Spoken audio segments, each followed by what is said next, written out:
Querido internauta, querido amigo, que agora nos acompanham nessa transmissão da União Espírita Cristã, em parceria com a Rede Amigo Espírita, a nossa alegria renovada e mais uma vez podermos estar aqui reunidos, mesmo que à distância, para conversarmos sobre o tema o papel do homem de bem em tempos de caos. A nossa oração é que os momentos que vamos passar aqui juntos possam efetivamente colaborar conosco e nos auxiliar em nossa caminhada para encontrar a serenidade, a paz, para encontrar o equilíbrio, para podermos agir e nos colocar diante dos fatos do dia a dia como sendo verdadeiros cristãos, como sendo verdadeiros espíritas. A proposta da casa nesse momento de pandemia, de manter as reuniões, de evitar as presenciais e manter as virtuais, a gente fica muito feliz, porque o Evangelho precisa continuar sendo levado aos corações. Então, que a gente possa compreender o que vai ser dito aqui.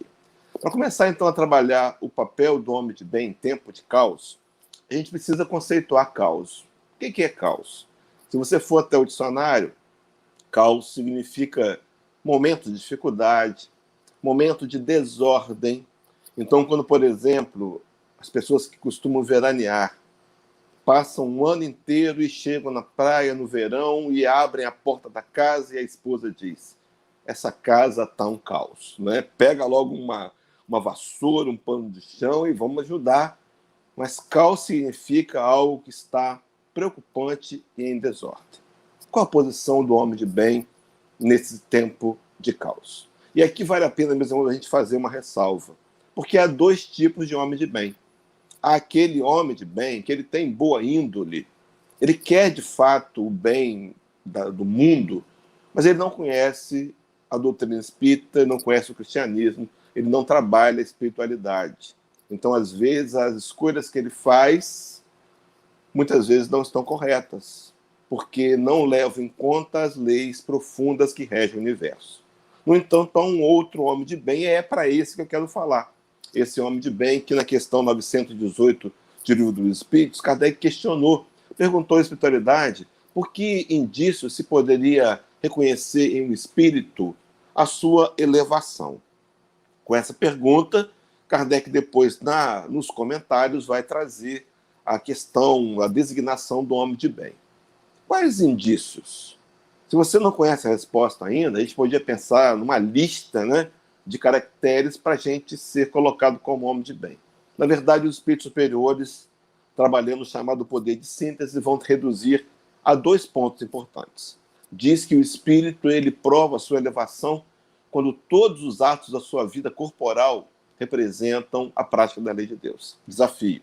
O segundo momento, quando ele antecipadamente compreende a vida espiritual. Então, meu irmão, minha irmã, do dia a dia, dois termômetros, dois aparelhos, duas maneiras de medir a minha evolução moral. Será que eu tenho tentado diariamente, compreendendo a lei de Deus, que vai requerer estudos, investimentos e pesquisas, aplicar a vida? Isso é um dos primeiros fatores, o primeiro fator para designar a minha evolução moral. E o segundo é quando antecipadamente eu vivo a vida espiritual. Eu compreendo aquela fala de Jesus, quando ele fez uma oração, lá em João 17, quando ele vai orar pelos discípulos que viriam. Então, ele já preocupado conosco, com os discípulos do futuro, ele diz assim para Deus: Pai, não peço que os tires do mundo, mas que os livres do mal. Esse mal, o mal interior, o mal de cada um de nós, as sombras, não é? E completa dizendo assim: porque não são do mundo, como do mundo eu também não sou. Então, o homem de bem, aquele espírito mais evoluído, ele procura compreender a lei de Deus e aplicá-la à vida, mesmo que limitadamente, mas a cada dia um pouco mais. E ele tenta já tomar suas escolhas e decisões pautados na ideia de ser um espírito mortal. 4 anos depois, Allan Kardec vai fazer um comentário. No Evangelho segundo o Espiritismo é até um complemento muito parecido com aquele comentário que ele faz lá na questão de 918. E ele vai trazer alguns itens pontuais para a questão do homem de bem. Vai dizer que o homem de bem é verdadeiro, o verdadeiro homem de bem, ele cumpre a lei de amor, de justiça e caridade na sua maior pureza. Então, quando ele fala em cumprir a lei de Deus, Todos nós conhecemos a questão 948, Livro dos Espíritos. Kardec vai apresentar a espiritualidade uma sequência de nomenclaturas para a lei de Deus. Kardec, um espírito de altíssima envergadura moral, compondo a equipe do Espírito de Verdade encarnado. E quando a espiritualidade vê a proposta de Kardec, concorda com as 10 leis, os 10 rótulos, os 10 títulos, mas ressaltam que a mais importante seria a 10ª lei, a lei de justiça, de amor e de caridade. Meu irmão, minha irmã, reflita comigo hoje. Podemos hoje ter sido um pouco mais justos? Podemos hoje ter amado um pouco mais? Será que hoje eu trabalhei no viés da caridade? Kardec prossegue dizendo que o verdadeiro homem de bem encontra satisfação nos benefícios que espalha. Aí eu me lembrei do Espírito Erasto, no item 4, capítulo 20, também Evangelho segundo o Espiritismo, quando o Erasto vai falar por que característica se reconheceria o homem que está no bom caminho. E dos 6 itens, que você pode depois procurar e analisá-los, há um que diz que reconhecê-los-ei pelo número de aflitos que levaram socorro. Trabalhar para espalhar benefícios. Prossegue Kardec, o verdadeiro homem de bem encontra satisfação nos benefícios que espalha, já citei. Seu primeiro impulso é para pensar nos outros antes de pensar em si mesmo. O homem de bem é bom, humanitário, benevolente para com todos. Mas é esse ponto que eu quero ressaltar. Não alimenta ódio, nem rancor, nem desejo de vingança. A exemplo de Jesus, perdoa e esquece as ofensas e só dos benefícios se lembra por saber que, perdoando, lhe será perdoado conforme houver perdoado. Meus irmãos, eu queria ressaltar a posição do homem de bem nesse momento de caos. Como em qualquer outro momento, ele precisa ser paz. Ele precisa trazer a mensagem, ele precisa ele tentar a todo custo eliminar o ódio, o rancor, o ressentimento e a vingança.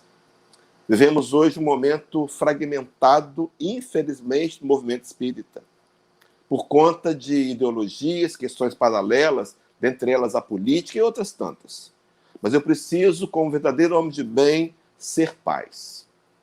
Paulo de Tarso, quando vai ressaltar essa questão da paz, ele trabalha em 2 momentos. Primeiro é a carta aos Hebreus, capítulo 12, versículo 14.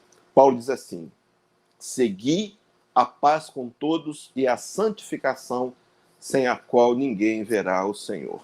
Nós, cristãos espíritas, procurando nos tornarmos homens de bem, essa deveria ser o meu objetivo, se não é ainda, eu deveria adotá-lo.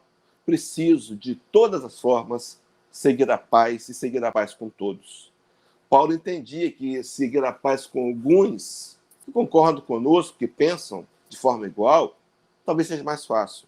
Mas o desafio para você e para mim, cristãos que tentamos nos melhorar a cada dia, na proposta de nos tornarmos homens de bem, é seguir a paz com todos.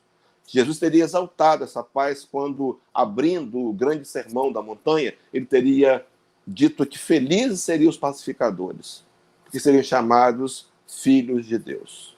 Há religiões que distinguem entre filhos de Deus e criaturas. Nós espíritos compreendemos que todos somos filhos em momentos diferentes. Para ser realmente profundamente filhos, é necessário que pareçamos com o Pai. A busca pela paz. Essa paz de Deus que, vai dizer Paulo na carta aos Romanos, excede a lógica e o entendimento humano. A paz que nós deveríamos buscar, a paz do Cristo, aquela paz que ele nos disse: a minha paz vos dou, não vou lá dou como o mundo a dá. Tem de bom ânimo. A paz, meus irmãos, que nós precisamos trabalhar e buscar intensamente. No segundo momento, Paulo de Tarso, agora na carta aos Romanos, capítulo 12, versículo 18, diz assim: se possível, quanto depender de vós, tendes paz com todos os homens. Meus irmãos, a proposta é ser paz e tentar, numa luta constante pessoal, sermos aqueles que representam Jesus. Pois bem, o papel do homem de bem em tempo de causa, em qualquer causa, agora no tempo da pandemia, qualquer que sejam os caos que vierem, precisamos ser paz. É interessante que essa paz ela vai se transformar em 3 atitudes práticas. Anota, meu irmão. Primeiro, eu preciso ser conciliador. Eu preciso ser conciliador. Lá em Mateus, capítulo 5, versículo de 25, 26, diz Jesus: reconcilia-te depressa com o teu adversário enquanto estás no caminho com ele. Porque, para não acontecer, que o adversário te entregue ao juiz, esse te entregue ao oficial e te encerrem na prisão. E te digo, não sairás de lá enquanto não pagares até o último ceitil. Kardec, interpretando o capítulo 6 do Evangelho segundo o Espiritismo, essa fala de Jesus vai ser extremamente pontual em afirmar que a prisão é meu corpo material. Então, meus irmãos, haverá um momento em que, para nos livrarmos das encarnações, preciso será estar com o espírito puro. E para ter o espírito puro, eu preciso ter a coragem de trabalhar para aquele dia, de poder olhar nos olhos de qualquer pessoa, sem nenhuma ponta, nem nenhuma mágoa, sem nenhum resquício de rancor ou de ódio. Ser conciliador. Será, meu irmão, reflita comigo. Será que você tem sido conciliador? Analise as suas postagens do Facebook. Analise o nível de agressividade. Será que você tem tentado, com a sua fala, com a sua conversa, aproximar? Ou ela tem, infelizmente, segregado e afastado as pessoas? Sim, porque nós muitas vezes trazemos as marcas do homem velho, e esse homem velho é muito presente. Nós aprendemos lá atrás a vingança. Desde 1780 a.C., nós, quando foi instituído o Código de Hammurabi, aprendemos a vingança, olho por olho, dente por dente. No entanto, a proposta de Jesus, renovada, vem nos convidar a perdoar 70 vezes 7, a nos colocar no lugar do outro, a não querer atirar a primeira pedra, a reconhecer os nossos limites pessoais. Então, meu irmão, minha irmã, se você quiser de fato ser paz, comece a ser conciliador nas suas conversas, nos diálogos com as pessoas. Não estou dizendo para você não colocar, não se colocar, não exprimir a sua posição. Não, podemos. Mas é preciso fazer com equilíbrio e com paz para ser conciliador. No livro Boa Nova, capítulo 5, Jesus vai trazer as instruções aos discípulos.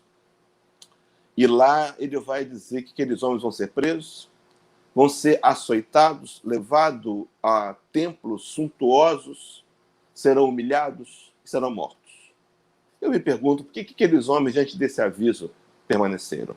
Humberto de Campos narra que Jesus começou a falar com extrema mansidão. Meu irmão, não é o que eu falo, é a maneira com a qual eu falo. Talvez permeada por uma marca do passado, chamado desejo de vingança, também uma outra chamada competitividade, onde eu preciso acender o meu personalismo e ter sempre a razão. Cuidado com esse tipo de comportamento. Ele não cabe mais para nós cristãos, no momento que estamos de tamanha consciência espiritual. Primeiro ponto, então, ser conciliador. O segundo, ser responsável. Meus irmãos, nós não podemos, nós temos que dar conta, vamos dar conta, diz Paulo de Tarso, na carta aos Romanos, capítulo 14, versículo 12, de tudo aquilo que fizemos. Haverá o dia que nós daremos conta, e cada um de nós é responsável. Cada um de nós dará conta de si mesmo a Deus, é a fala de Paulo de Tarso. Jesus de Nazaré nos orientou, naquele exemplo de dar a César o que é de César, que nós pudéssemos respeitar as leis, compreender que muitas vezes as autoridades estão equivocadas, elas podem estar limitadas, e ainda estão, são imperfeitos, como nós somos imperfeitos, mas eu preciso cumprir os protocolos de responsabilidade diante da lei.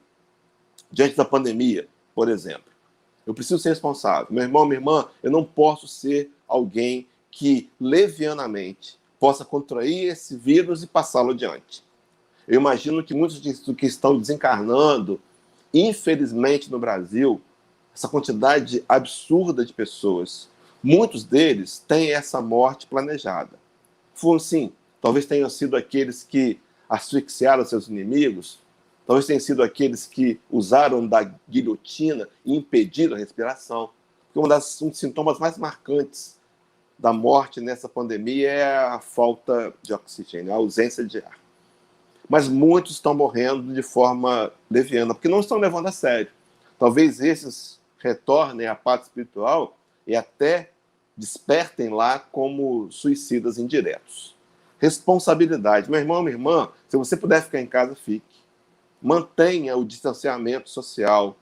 Os comércios, os bancos, as instituições estão delimitando áreas. Obedeça. Use a máscara, procure usar a máscara. Muitos estão questionando, deve, não deve?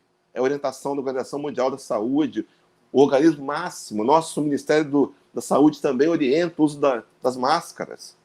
Use a máscara, use o álcool gel. Se você puder evitar, não saia, fique em casa, se mantenha em casa. É uma atitude de responsabilidade. Então, para ser pais, eu tenho que ser responsável. Não só nesse exemplo que estou trazendo da pandemia, mas em todas as áreas da minha história, em outros momentos também, em qualquer outro momento. A minha responsabilidade de me colocar na vida como um cristão. Então, o primeiro ponto é ser conciliador, para ser paz, observar a minha maneira de colocar as minhas opiniões. Segundo, ser responsável. E terceiro, ser caridoso. Meu irmão, a doutrina, a proposta espírita de caridade, ela é constante. Kardec vai afirmar, baseado no pensamento de Paulo Apóstolo, no capítulo 15, Evangelho segundo o Espiritismo, e também de Santo Agostinho, no capítulo 14, ele formata o nosso lema: fora da caridade não há salvação. A questão é, esse momento de pandemia, qualquer momento de caos e de crise, nos permite olhar para o lado de fora e ver que muitos estão precisados, necessitados de ajuda. Será que eu não poderia ajudá-los? Será que eu não poderia ajudá-los com uma palavra de incentivo, um convite para uma live, ou quem sabe uma postagem pela manhã de um bom dia, ou na noite, desejando uma noite de paz? Meus irmãos, pequenas atitudes que estão ao nosso alcance são expressões da caridade. E nesse momento, muitos estão passando por dificuldades novas. Pessoas que não imaginavam perder o emprego. Pessoas que estão abaixo da linha da pobreza, precisando de alimentos. E o governo federal não pode alcançar a todos. E nós temos a obrigação moral de também ajudá-los. Talvez fosse hora de começar a pensar em não guardar tanto e estender o auxílio àqueles que estão à nossa volta, para aproveitar o momento de nos tornarmos pais através da caridade. Quem sabe não é agora que estreitamos laços, que abrimos as portas da casa espírita mais largamente, para que aqueles que talvez nos vejam ainda com preconceito possam nos enxergar como sendo agentes da paz. Dia desse eu vi uma estatística na internet e ela me foi muito curiosa. Nós como espíritas, representamos 3,6% dos religiosos do Brasil. E somos nós que fazemos 50% das obras sociais, incluindo, naqueles dias da pesquisa, antes da pandemia, as obras do governo. Então, nós somos poucos e fazemos muito.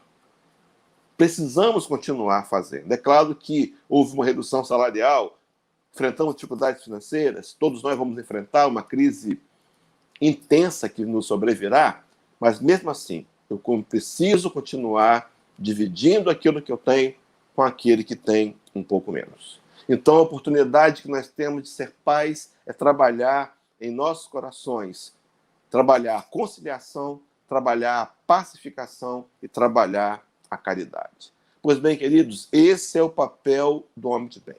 Ser luz, ser sal na terra. De vez se ouvi um seminário do Haroldo Dutra Dias e ele comentava que para você fazer 1 quilo de arroz não necessita de 1 quilo de sal. Algumas colheres são necessárias, são suficientes. E ele dizia que onde houver um cristão, ele precisa fazer diferença. Será que temos feito, meus irmãos? Será que a minha postura não tem se igualado à do homem de bem comum, que quer resolver ainda na agressividade, quer resolver ainda dizendo que bandido bom é bandido morto? É preciso que a gente ore e compreenda e trabalhe em nosso coração a misericórdia e a compaixão. Então, o papel do homem de bem é ser luz, de Jesus quando, no capítulo 5 do Evangelho de Mateus, não é? Que ninguém acende uma lâmpada, uma candeia, e bota embaixo do alqueire. O alqueire é um cesto que media grãos, não é? Porque a luz ia ficar abafada. Mas coloca no velador, na parte alta, para que essa luz possa atingir a todos. Nós temos uma dificuldade no movimento espírita, de modo geral, que a gente combate o proselitismo e muitas vezes imaginamos e até avaliamos a atitude de levar a mensagem, de pregar o evangelho, de convidar pessoas a ir à casa espírita como sendo atitude de proselitistas. Não somos, não é isso. É preciso pregar esse evangelho. As pessoas precisam conhecer essa visão diferente, esse Deus que ama, esse Deus que não castiga. Precisam compreender essa lógica que é trazida pelas leis de Deus, redivivas do Evangelho do Cristo pelo Espiritismo. E nós temos o dever de levar a mensagem adiante. Emmanuel, no livro Estude Viva, no capítulo número 40, que tem como título Socorro Oportuno, ele vai nos dizer que a maior caridade que podemos fazer pela doutrina espírita é a caridade da sua própria divulgação. Meus irmãos, tantos corações, tantas mães que perderam seus filhos para a criminalidade e agora imaginam que eles possam estar num lugar, um inferno, onde o fogo queima e não consome, em profundos sofrimentos. Na verdade, nós temos o dever moral e o compromisso com Jesus de expandir o reino de Deus a esses corações, trazendo a visão espírita para que eles possam, de alguma maneira, se sentirem também consolados, como nós também recebemos o consolo. É preciso, meu irmão, minha irmã, dar de graça aquilo que de graça recebemos. É preciso dar. Quando Paulo de Tarso, esse que inspirou Allan Kardec para a construção do lema, e também propôs a Allan Kardec, com certeza, várias outras reflexões, dentre elas a questão do homem de bem. Ele vai falar da nova criatura, lá na carta aos Efésios, me parece, ele vai dizer assim, falando desse novo homem, do homem de bem, a nova criatura, mesmas pessoas, diz assim, aquele que furtava, não furte mais. Antes trabalhe, fazendo com as mãos o que é bom, para ter o que repartir com aquele que tiver necessidade. O amor do Cristo, ele se reflete no doar. É fala do próprio Nazareno, no capítulo 15 de João. Ninguém tem maior amor do que este, de dar a alguém a sua vida em favor dos seus amigos. Dar a vida aqui não significa morrer, significa nos gastar, fazer esforços, abrir mão do meu tempo, do meu espaço, dos meus haveres financeiros, para poder ajudar tantos corações, me tornando luz e sal, me tornando paz. 3 palavras começaram a concluir. Primeiro, meus irmãos, eu preciso ser equilibrado no momento de crise. Se você está olhando aí a imagem, né? Está aí um camarada se equilibrando numa corda bamba e vai enfrentar uma corda bamba cheia de nós e curvas. Mas é isso, ser equilibrado nesse momento, buscar a moderação, buscar o bom senso, buscar a prudência. Bom senso, prudência e equilíbrio são palavras-chave fundamentais para esse momento. Para nós sermos pais e representarmos bem como homens de bem e como cristãos. Quero concluir essa proposta de 30 minutos com a questão do Livro dos Espíritos, a 756. Não posso comentá-la toda, senão eu extrapolo o tempo. Mas Kardec pergunta, a sociedade dos homens de bem se verá algum dia expurgada dos seres malfazejos? Resposta, a humanidade progride. Como que carinhosamente dizendo, Kardec, olha o progresso. A humanidade vai avançando. Esses homens em que o instinto do mal domina e que se acham deslocados entre pessoas de bem, desaparecerão gradualmente. É o processo de migração dos espíritos. Como o mau grão se separa do bom quando este é joeirado. E segue. Mas desaparecerão para renascer sob outros invólucros. Como então terão mais experiência, compreenderão melhor o bem e o mal. Meu irmão, não há condenação. Diz o Nazareno que nenhum de todos aqueles que o Pai lhe deu haverá de se perder. Segue os espíritos a Kardec. Tens disso um exemplo nas plantas e nos animais que o homem há conseguido aperfeiçoar, desenvolvendo nelas qualidades novas.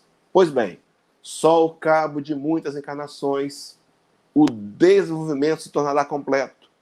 É a imagem das diversas existências do homem. Na questão 196, Livro dos Espíritos, Kardec vai comentar, os Espíritos dizem a Kardec, ele vai chamar as muitas encarnações de depurações sucessivas.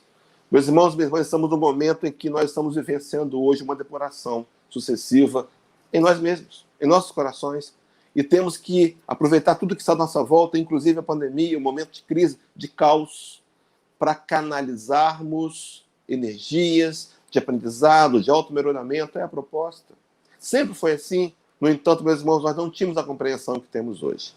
Ao nosso lado, agora, uma doutrina esclarecedora e desafiadora. Se eu me debruçar para estudá-la e compreendê-la, inevitavelmente o desafio será imenso no meu coração. Mas, para concluir, eu quero me lembrar da bem-aventurança, abertura do Sermão da Montanha, capítulo 5 de Mateus, versículo 6. Bem-aventurados, palavra de Jesus, o conciliador dos conciliadores, aquele que foi paz. Bem-aventurados que têm fome e sede de justiça, porque eles serão saciados.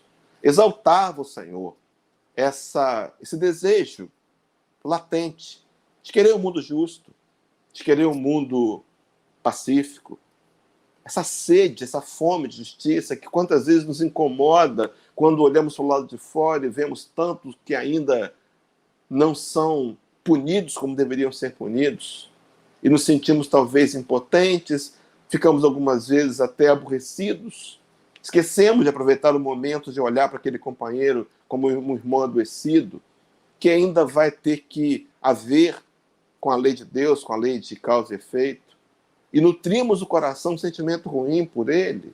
Meus irmãos, muitas vezes entre companheiros, entre irmãos de jornada. Dia desse, um companheiro muito querido, um palestrante, um senhor, não vou dizer nomes, é claro, me procurou depois de uma reunião e me comentou comigo: puxa, Hélio, estou muito triste. Falei: o que aconteceu? Ele falou comigo, um bom palestrante, tá? Ele disse assim para mim: depois que a companheira fulana da casa tal soube da minha posição política, nunca mais me convidou para fazer palestra. Eu fiquei tão triste, meu irmão, porque nós estamos permitindo que comportamentos alheios ao cristianismo, ao espiritismo, permeiem nossas casas espíritas. E tudo bem, eu preciso ter sede de justiça, ter fome de justiça, mas o Cristo completa dizendo: porque serão saciados. Meu irmão, minha irmã, não somos nós mais com a espada e com o punhal, como fizemos no passado e não funcionou, que vamos resolver. Vamos aguardar, serenos e tranquilos, fazendo a parte que nos cabe, sabendo que o projeto em andamento será de um aperfeiçoamento moral da coletividade. Aqueles que não tiverem as marcas da geração nova, que é a passividade, a justiça e a fraternidade, não se habilitarão a ficar nesse mundo. Então, naturalmente, serão deportados a outros mundos, não por castigo, mas porque não se habilitaram. E lá desses novos mundos darão ingresso, continuarão envolvidos num projeto de refazimento da individualidade mortal. Me lembrei dos capelinos, a fala de Emmanuel no livro A Caminho da Luz. Eles olhavam para os céus e sentiam uma saudade sem saber de quê. Meus irmãos, essa dor que nós não podemos querer sentir. Façamos a parte que nos cabe para permanecermos nesse mundo, que não demorará tanto. Será um mundo de paz, um mundo sem guerra, um mundo habitado por pessoas que terão, como diz o capítulo 3, Evangelho segundo o Espiritismo, como que escrito na testa a palavra amor. Nazareno disse-nos, para terminar, João 13:35, que os seus discípulos seriam reconhecidos por muito amarem. Meus irmãos, saímos daqui dessa live entendendo que o papel do homem de bem em qualquer momento de caos é ser paz e, acima de tudo, é amar e amar aos moldes de Jesus. Meus irmãos, a fala de Jesus, o principal dos seus mandamentos, ele disse assim para a gente: o meu mandamento é este, que vos ameis uns aos outros, assim como eu vos amei. Meus irmãos, saímos daqui para amar. Saímos daqui compreendendo a importância dos ensinos que ouvimos, para sermos pais. Que possa, então, o meigo nazareno, Jesus querido, envolver o seu coração, lhe fortalecer e lhe ajudar a cumprir com o seu objetivo de ser pais para todos. Até um próximo encontro.